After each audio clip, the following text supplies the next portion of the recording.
Hey Siren, before we even get started, I want to ask you something. And I need you to really think about it and sit with it for a moment. When was the last time you let yourself believe in something that didn't exist yet? And I don't mean something you prayed and wished on. More like it was already on its way to you and you were just waiting for it to arrive. Almost like a deja vu moment where you see a vision that you swear you've been there before. Yeah, that feeling. Now, before you answer and click away, hold on to that. I promise to circle back to it. You've reached the Secret Society's Unfiltered AF hotline. At the tone, please record your message. Hey, Size, it's your girl, Sycrett Frison, and the line is now open. This sacred circle is for anyone choosing growth from within, and this is where we heal out loud and in color. So today we are doing something a little different, but still very much Secret Society coded. I hope you stay with me because this one is special just like you. So, my niece asked me to take her to see Michael. I had already seen it, so I was fully expecting that I would use those 2 hours to maybe edit a little content or write my script. I had notes ready and I had it in my head that I was going to be productive. Luckily for me, that is not necessarily what happened.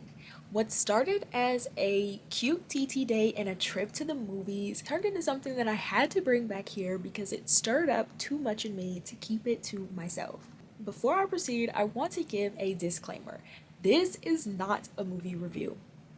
This is about what the film woke up in me. So here's what happened. The first time I saw Michael, I was entertained. I was in it. The music, the performances, the storytelling. I was just watching a movie. But sitting there with my niece watching it again, something shifted because the first time through, I was just watching the story. But the second time, I was listening to what the story was actually saying. And there's a difference between those two things that I think we underestimate just how many times we have to sit with something before we actually hear it. So, as I watched both times, there was a moment in the movie that polarized me. There's a moment where Michael is talking about his visions for his first solo tour. Dreams of filling big stadiums full of people singing his songs word for word. And he says something to the effect of, I can see it. And if I can see it, it can be true. Not I'm working towards it.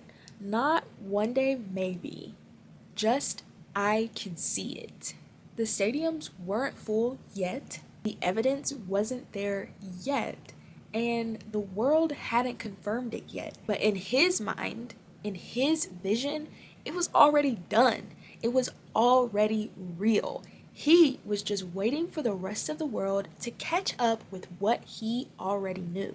And just as quickly as I was sucked in the first time, there I was invested and inspired again. But the difference between the first and the second, well, my first thought was, wow, what a great movie. My second thought was, damn.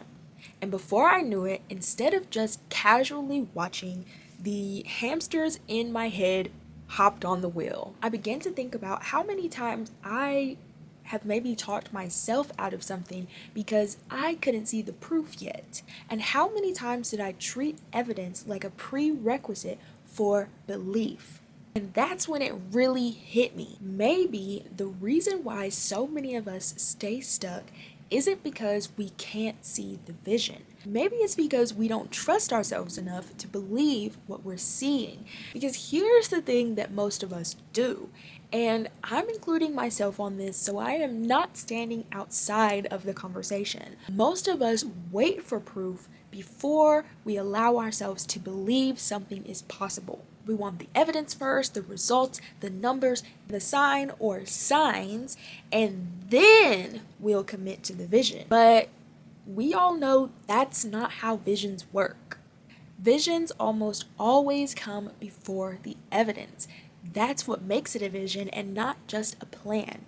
Because seeing something isn't the hard part. People imagine better lives every day. The hard part is believing it's possible before there's anything in front of you to prove it. That's where most dreams die, not because they weren't real, but because the evidence showed up slower than the doubt. There will be a season where you are building something that nobody else can see yet, where you look like you're working for nothing, where the vision is so clear inside of you and so invisible to everyone around you that you start to wonder if you made the whole thing up. Listen to me when I say this. You didn't make it up. You just got there first. And I'm not going to sit here and talk about Michael's vision without being honest about my own, because that would be a safe conversation, and we don't do that in this circle. When I started the Secret Society, I could see it. I can see it. I could see what it was going to be. The community, the conversations, the impact, even when there was nothing in front of me yet to prove that it was coming. I was posting when it felt like nobody was watching. I was recording episodes and releasing them into what felt like complete silence. I was writing, I was showing up, being consistent for something that had not shown up for me yet in the way I was believing it would. And I want to be honest about what that actually feels like, because I think we glamorize the grind without talking about the weight of it. There were days that I sat down to record and genuinely asked myself, why are you still doing this? There were moments where I looked at the numbers, the silence, the slow pace of it all, and I thought, maybe I got it wrong. Maybe I misread things. Maybe the vision was just a wish that I had dressed up in confidence. But every single time I came back to the same thing. I could see it. I was called to it, and that had to be enough. Now look, I'm not going to sit here and tell you that blind faith never gets old, because it does. But it had to be enough to get me through the next day, and then the next episode, and then the next moment where I chose the vision over the doubt. That is what believing before there's evidence actually looks like in practice. It is not a feeling you sustain, it is a decision that you make over and over and over again, even on the days when nothing around you is confirming what you know to be true. And that's the work that nobody puts in the highlight reels. So here's what I kept thinking about as I watched the film. There's a shift that happens in Michael at a certain point, and I don't think it's accidental that it's the turning point of the whole story. He stops letting other people define the ceiling on his life. He stops accepting the story other people were writing for him about what he was capable of and about how big he was allowed to dream. And he makes a choice, a quiet, non-negotiable, and extremely personal choice. He chose his own vision. He chose his own path. And what stayed with me wasn't the size of the dream. It was how unapologetic he was about having it. He wasn't asking for permission to see what he saw.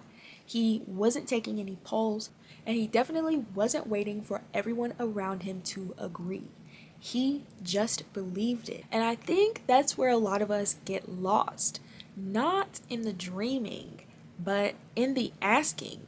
Asking people what they think. Asking if it's realistic. Asking if it makes sense. And asking if it's good enough. And sometimes the next step is just deciding what you believe matters. He decided that he, not the critics, not the industry, not the people who had opinions on what he should and shouldn't be doing. He was the one who got to determine what was possible for his life. I want to sit in that for a second, because I think we underestimate how powerful that actually is. Most of us are walking around with a version of ourselves that has already been edited, already been shrunken down to fit what we thought other people could handle. It's already been made more palatable, more practical, more reasonable, because somewhere along the way we learned that wanting something too big for us made us a target. It makes you naive, it makes people uncomfortable, so you scale it back. You get sensible about things and you call it being realistic,